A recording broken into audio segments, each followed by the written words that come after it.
Welcome back to another edition of Staying Major. I am your host, Major Payne himself, Eric Menk, and it is great to be back in the captain's chair, back in the podcast studio, getting it done for you guys. I did not die. I did not disappear. I did not stop the podcast. We are coming back in full effect today. So thank you for tuning in. Thank you for being here. Thanks for sticking with Staying Major. And it's great to be back. I am excited about picking up the podcast. And there's a bit of an explanation that I need to owe you guys. I got after the Tab Baldwin, which was a fantastic podcast. He came on and just dropped some knowledge bombs on y'all.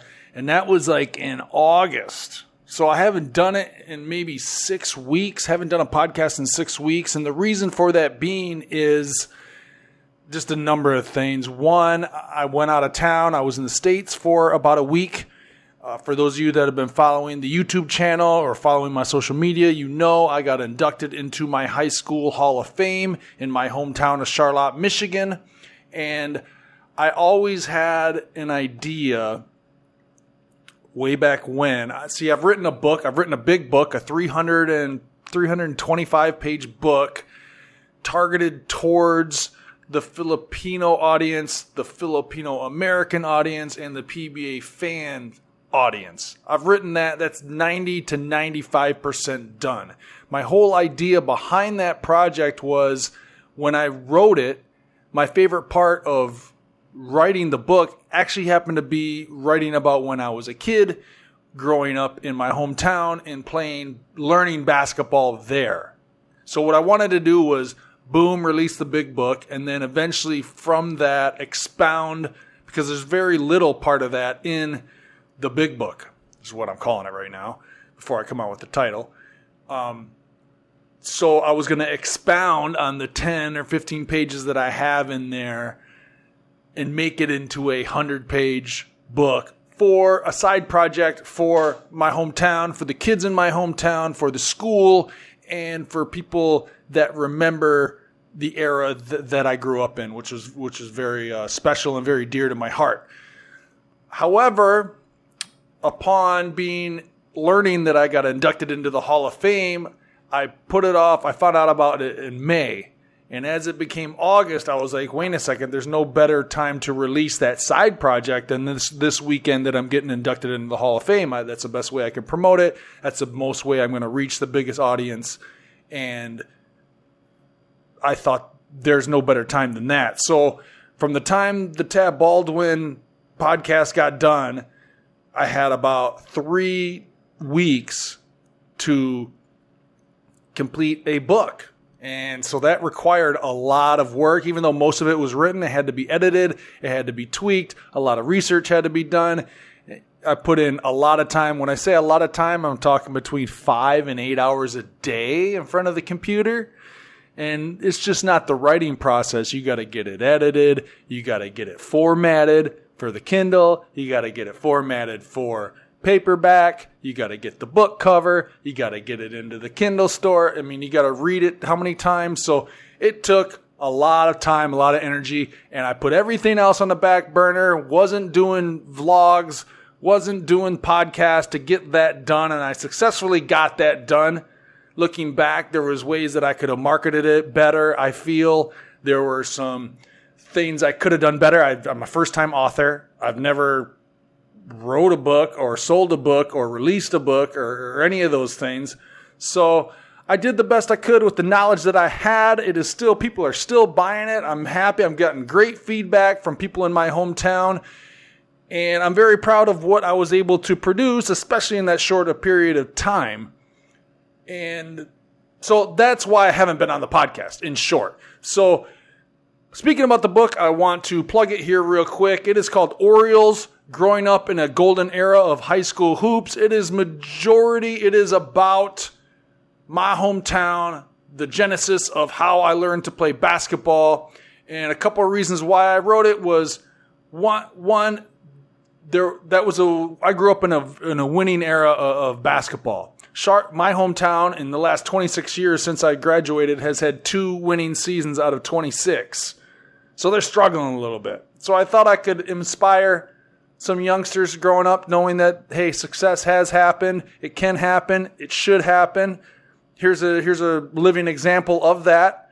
I also thought that people that grew up in that era could go down memory lane and reflect and reminisce about some good memories, I thought. And I wrote it for my teammates and guys that played in that area and for the school. So if you're interested in whether it be there's a lot of college or high school documentaries that are out, there's a lot of movies that have been out on high school sports. If you're interested in things like that, Friday Night Lights, Hoosiers, name a couple. There's been a number. Remember the Titans. There's a number of movies. If you like anything like that, that's something that you may be interested in. It's at Amazon. You can order the paperback. Is $9.99. That's $9.99, which is approximately 520 pesos. You can get the paperback. Probably if you're in the Philippines, it's easier to find to get it on the Kindle. If you have a Kindle, it's $4.99, which again is what, 250, 260 pesos. It'll go right to your Kindle. The Kindle app is free, so if you have a smartphone or tablet, you can get the Kindle app. If you're interested in anything like that, interested in learning more about me, if you're listening to this podcast, that means you enjoy my content, you know of my basketball career probably, and that is the book is basically the start of what made me into that basketball player, what made me into that player. And it's just some good high school stories, and hopefully it can inspire some younger people. So go to Amazon, check that out. Very proud of that. That's what I've been working on the last month or so. And now I'm kind of decompressing from being in that trip that me and my wife made, or my wife and I made, decompressing from that. I was on a very much a high from that. It was a great honor, great opportunity for me to see people and to thank people that I've wanted to thank for a long time. One of my good friends got inducted as well, so it was great to see him. One of my next door neighbor's father got inducted, so he was there. My neighbor was there, so it was great to reconnect. It was just a tremendous, tremendous weekend for me, a week for my family. I got to see college friends, so that's where I've been working on the book. If you're interested, like I said, Amazon. If you're listening to the audio, the link will be in the show notes. If you're watching this on YouTube, the link will be in the description. So go there, check it out. Appreciate the support. Trying to sell books. I hope I provide value. I'm not necessarily a great marketer, a book marketer at this point. But again, I'm learning a lot of new things. That's part of doing the YouTube channel. That's part of doing a podcast. That's part of writing a book. I'm learning. I'm getting great experience, and I'm getting great feedback from you guys. So if you happen to order the book, I'd love to hear your feedback. If I could ask for an Amazon review, all that good stuff, I would very much appreciate it. There's nothing better. I'm starting to get some positive feedback from the book, and I tell you, as now an author or just a content creator, whether it be the podcast or YouTube channel, reading positive comments, getting positive feedbacks, that's one of the best feelings in the world for me, is to know that somebody found value in something that I produced and express that to me. So I read everything. Thank you very much for inspiring me and having me continue to want to do things like the YouTube channel, like the podcast, and this book. So I love the feedback. Any feedback you could give me, good or bad, it is much appreciated. I look at it very much as a critical. Anything negative, I'm getting used to it. I don't like it all, but I also know that I'm not the best at what I do yet, and I'm still learning and want to continue to learn. So I try to take the criticism as constructively as I can. So, moving on from there, we got something to talk about today. But before we talk about it, I got to say a couple words about our sponsors first. Haven't said this in a while. A-Game After Sport Rub Down. It is a alk cologne specifically designed for your recovery. I am using it actively right now, and it smells great. It helps me with my recovery, and it's just a really good product that's locally made here in the Philippines. So go to agamesport.com. If you go there and order online, and use the promo code EMENK30, you will get 20% off of your purchase. You'll get a discount. I haven't said it in so long, I forgot. But you'll get a discount if you enter EMENK30 when you order A Game Sport. I highly recommend this product. If you work out and you work out right, you'll probably get sore. If you're getting up there in age, you're going to need something for your recovery. Something more than food and rest, which is 1 and 2. Anything that can help, and this can help right here at agamesport.com. Our second sponsor is expresshoops.ph. I see a lot of leagues out there. I see a lot of people playing basketball out there. And if you're in Metro Manila, the absolute easiest way to book a basketball court is at expresshoops.ph. Go there. You can see schedules. You can see rates. You can book right there online. Don't have to talk to anybody. Don't have to fight traffic. Book it right there. And when you do, use the coupon code STAINMAJOR to win a prize from this podcast. Expresshoops.ph, absolutely the easiest way to book a basketball court for you and your friends here in Metro Manila. Okay, now one quick announcement besides the book is I have just recently joined the San Miguel a la Filipinas basketball staff. I am an assistant coach under Jimmy Alapag there. They are the defending champions. I've been working with them with the last 2 weeks. I will be with them the entire 2018-2019 season. So I wanted to give everyone the heads up. I have entered the coaching world, and I'm excited. We have a younger team, so I'm some names and faces maybe you haven't seen before. I'm excited to work with these great group of young men and hopefully help them out. They won it last year, so hopefully I'm not the big jinx on them this year. But the ABL, I've expressed here on the podcast how much I love the ABL. I like that league. I think it's an up-and-coming league. I like a number of different things about it. I've played in that league before. So it's exciting for me to, A, get involved with coaching, B, join a great staff that was able to win the championship last year, work with some young men, and hopefully help them improve on and off the court, and hopefully contribute to the winning ways that they already established last year. I'm hoping to add some value there. So if you happen to, you might see me. Our games start December 9 on ABS-CBN, Sports in Action, I believe. All our games will be on, so go check them out. Super excited about the season, excited about my new coaching job that I have. So thank you, Jimmy Alapag. Thank you, Charlie D. Thank you, Al Francis Chua. Danny Siegel is my boss now, if you can believe that. Anyway, should be fun. Very, very excited. Now, let's get into the thick of the podcast here and the thick of this show. And it kind of ties in to my last podcast, because my last podcast, I had Coach Tab Baldwin on. He was absolutely awesome. I could have talked to him for hours. We've messaged each other since then.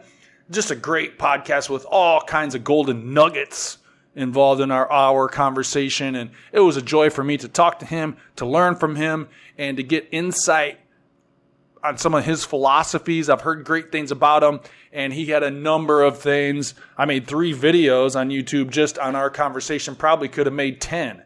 He just had a plethora of knowledge. The guy's got a plethora of experience, and it was just great to hear from him. But one subject that came up, that has come up within the last week, was Kai Sotto.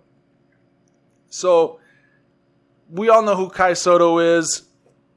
He's 7'1", 16-year-old here in the Philippines. He's played very well in FIBA Asia, where he was the MVP of the 16 and under. He went to the 17 and under, and even though we were able to just win our last 2 games, I believe, he performed solid there. Not great. He's gotten the attention of NBA scouts. He's gotten the attention of U.S. NCAA scouts.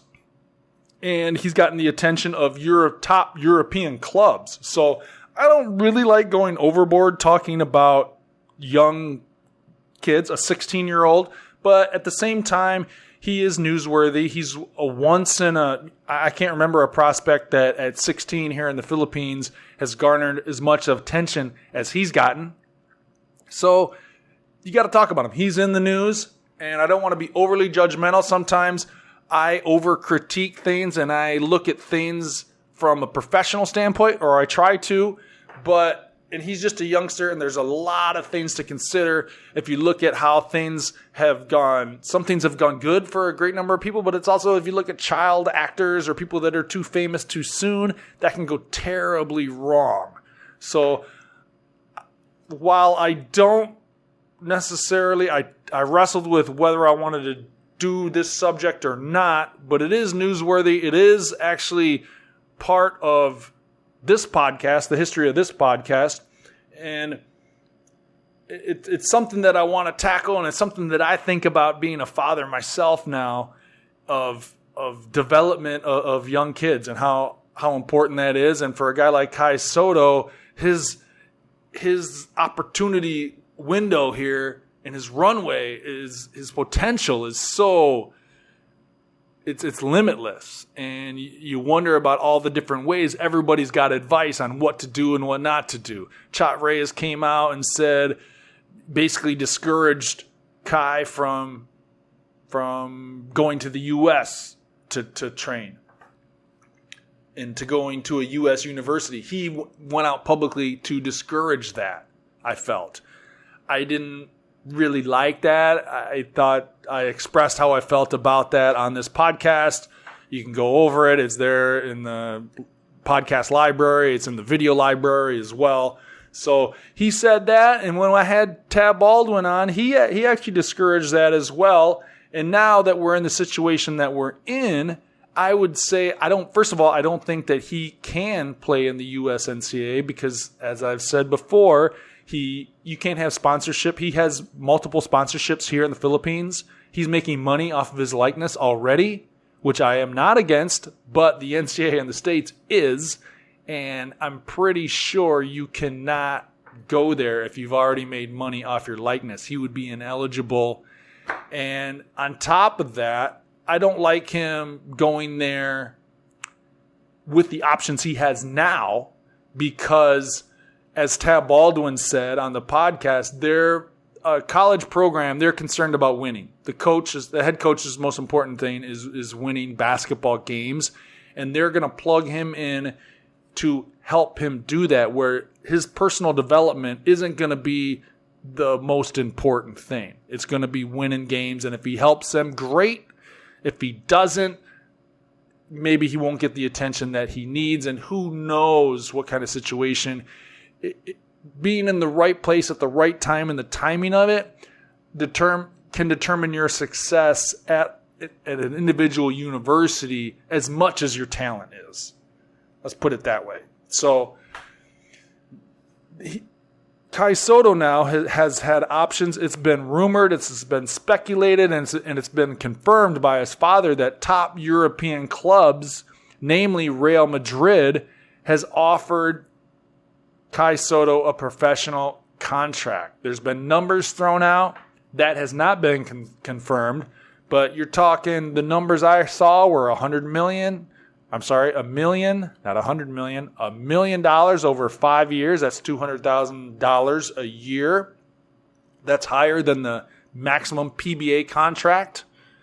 So we don't know if that's true or not, but if Real Madrid is offering to bring him in, those numbers are going to be in that ballpark. If other top European clubs are looking at him and want to bring him in, those numbers are going to be similar. The length of the contract is going to be similar. So this is a big decision.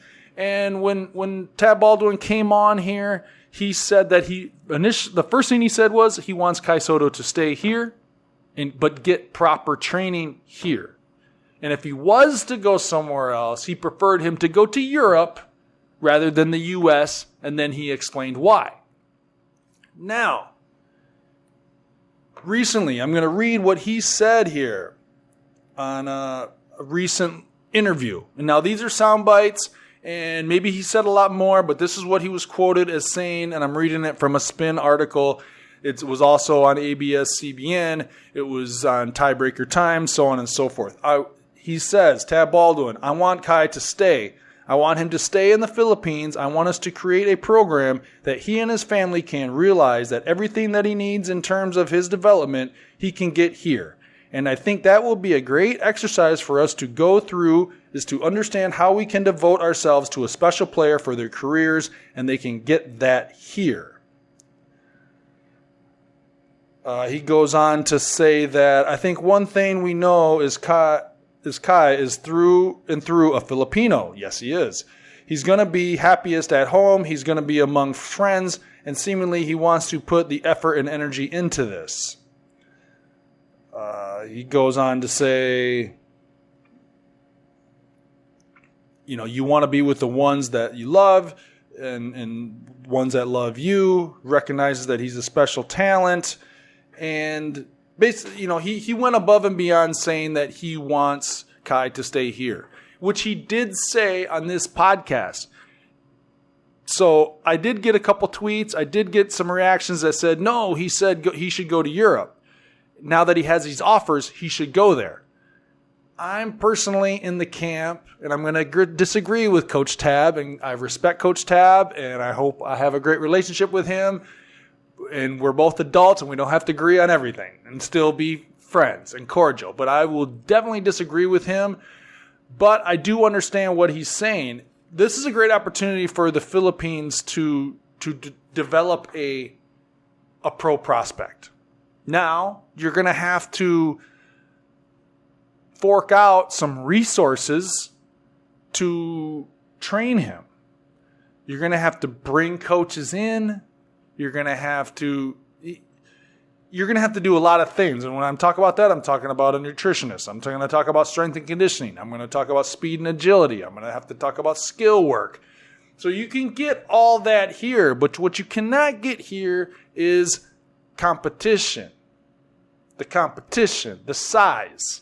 So I have no doubt if we use whoever the best strength and conditioning coach is in the country, we should find him. Kai should be working with him. Same thing with speed and agility. Same thing with skills. Same thing with sports nutrition. All these things need to go. He needs to find the best in that field and work with them every day or weekly. For sure. Can that happen here? Yes. But I will say this. The competition and the day-to-day coaching and the size of the competition, I don't think he can get here. Now, Coach Tab is the head coach of the Ateneo Blue Eagles. Right now, Kai plays for the Junior Eagles, the juniors team, and he's dominating there. If I could think of one person to tutor him and be in charge of his career, I couldn't think of a better person than Tab Baldwin to do it. He's got the resources. He has the connections to connect Kai with the right people to help him without question. I don't know if he wants to take that on. He's got a lot of things on his plate, winning in the UAAP being number one. But Kai being under Tab Baldwin, I think, can work. And I think developing him here can work. However, if top European clubs are willing to pay him, bring him in, and train him on a daily basis where one of their main priorities is going to be his development, because that's how they're going to make money in the end anyway. If they develop, one of their priorities is going to be developing Kai Sotto to be an NBA prospect in hopes that he gets drafted, and he gets drafted high so they can arrange the buyout. Tab explained this on the podcast, on our last podcast. So what I like about going to a top European club to be trained is, first of all, they have a track record of doing such. They have a good track record of developing quality big men. They've done it before, many times over. The Philippines has not. So if I'm in charge of my career and I'm thinking, what's my best possible way to get to where I want to get? That being the NBA. I would rather go with somebody who's done it, who has a track record of doing such, that has a plan to do it, rather than somebody else who hasn't done it before and would be formulating. So formulating something new based on me. First timers. That would be the Philippines. People that have done it before, that has experience, that would be a top European club. So could it work here? Yes, it could. However, I would say a top European club like Real Madrid, who won the EuroLeague last year, which is as big as it gets, their player, even though he's a wing, Luka Doncic, he just went number 1 in the draft. They've trained, and that's going to give him more exposure. He'll probably even be able to play with Gilas if he goes there. Now, I understand you have to travel away from home. Mommy and daddy probably ain't going to be able to cook every meal for you, and they're not going to be able to tuck you in at night. But he's 16 right now. He's going to be 17. I understand things are different here in the Philippines. Most people live at home when they go to college. But for me, I'm using me as an example. I went away to college when I was 17. I went to Denmark to play when I didn't know nobody when I was 22. I came to the Philippines where I knew nobody when I was 23. There are some sacrifices that you have to make, I think, to get to where you want to go, if he in fact wants to chase it. I think unquestionably he has the ability. He actually has a nice set of skills that are very European. As far as he's not that super athlete, rim runner, rim protector athlete that you see a lot of guys in the States. If you had to pick one or the other, his skills are more like he's got a nice touch. He can space the floor. He's got a nice finesse game, things like that. So I think that going to a top European country, even though it is 5 years, it is a big decision. One, they're going to pay you a lot of money. You could probably still play with Gilas most of the time, and you're going to get day-to-day training. And Coach Tab on this podcast talked about intellectually learning the game, learning the European game. They're playing at the best in the world in Europe intellectually. That's why most NBA teams now have a European coach on their staff. The first European-born coach just recently got a head coaching job at Phoenix in the NBA. First time ever. But people in the NBA understand that the best basketball intellectually is getting played in Europe, in the EuroLeague, at Real Madrid. Coach Tab knows this. So having Kai Sotto living in that environment over the next few years would be huge. And on top of that, when he's done, he can always come back. He can always come back. And there'll probably be times when he'll be able to come back when he's training there. He'll probably be able to play for Gilas again. So I understand it's a big decision. I don't know everything. I know as a player what I would do. I would jump on that opportunity 100%. I probably wouldn't even think about it very much. And that's no slap in the face to anybody. It's just they have experience developing good big men. You're going to become a better basketball player. They're going to give you the best shot to make the NBA. Could it work here? Could a training program work here? Sure. I understand he's going to be playing in the UAAP juniors this season. I don't have a problem with that. However, I don't know what good it's doing him.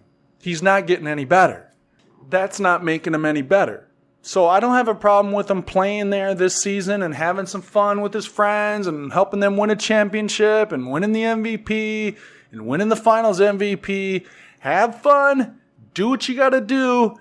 But however, when that's done, it might be time to get serious because you're turning 17 now. Guys are getting drafted at 19. You're almost an adult. So good thing for him, he's got a lot of options. He's got Tab Baldwin in his corner, willing to help, willing to advise some people that have the resources to use those resources in the right avenue with the right people. So that's good. It's also good that he has an option to go play for a top European club. and be trained by people that, one, are going to put his development as a priority, two, have a track record of developing talent, more importantly, big men talent, and he's going to learn the game, the European game, which would, to add, he has a great skill set. He's got size. He's got decent agility. He's got good touch. Now, if you could add to that, get the most out of him strength and conditioning wise, speed and agility wise, learning the game wise, that would be huge. So while I respect Tab and I understand he's got to plug him staying, he probably wants an opportunity to train him, probably wants an opportunity to coach him at Ateneo, and I'm sure his bosses want that opportunity as well. I would say I would look very, very seriously and consider that the European club option, that would be very, very enticing, and that's the way that I would lean for the reasons that I stated. So that's all I wanted to talk about today. We all wish Kai Sotto the best. We want him to develop. He's such a precious commodity that we forget that he is only 16, but we want to see him do the very best and develop to his potential one way or the other. And if he just chooses to stay here, wish him the best. If he decides to take a chance, take a risk, and go for it in Europe, best of luck there. And he's going to need the support of his friends, family, and countrymen if he does make that leap. So best of luck to him. We're all going to be watching his progress, and he's done great so far. He's on the right track. Some major decisions are going to have to be made probably within a year, and we're all looking forward to that. So that's going to be it for today. That's going to be it for this podcast. I'd like to thank you guys again for tuning back in. Links to the book are going to be in the description, whether it be the YouTube description or the show notes on the audio podcast. Check out my YouTube channel, youtube.com/theemenk30. Videos of all my podcasts are there, along with my vlog and some other interesting things. Facebook page, facebook.com/emenk30. It has over 31,000 likes. Join that community. You can stay up to date on all the things I have going on, whether it be the vlog, the podcast, YouTube channel, the book. Got another book coming out, hopefully within the next 6 months. So a lot of things happening, a lot of things going on, a la Filipinas. A lot of stuff's going to be there for that. So exciting times. I want you guys to be a part of that. So I'd like to encourage you guys to join the community. Subscribe to or follow the Staying Major on Twitter. Stay up to date on everything there. Like the Facebook page. Subscribe to the YouTube channel. Buy the book. It's all good stuff. So thanks again. It's great to be back. Good to be back and doing the podcast. Thank you guys again for tuning in. I'll be back very, very soon. I want to do another one to talk some MMA because we got Khabib Conor coming up. So until then, I am Eric Menk, and this has been Staying Major.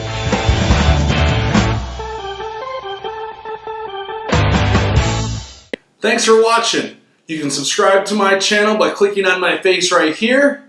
Don't forget to check out the important links in the description below, and for more Staying Major, click on the video over there. We'll see you next time.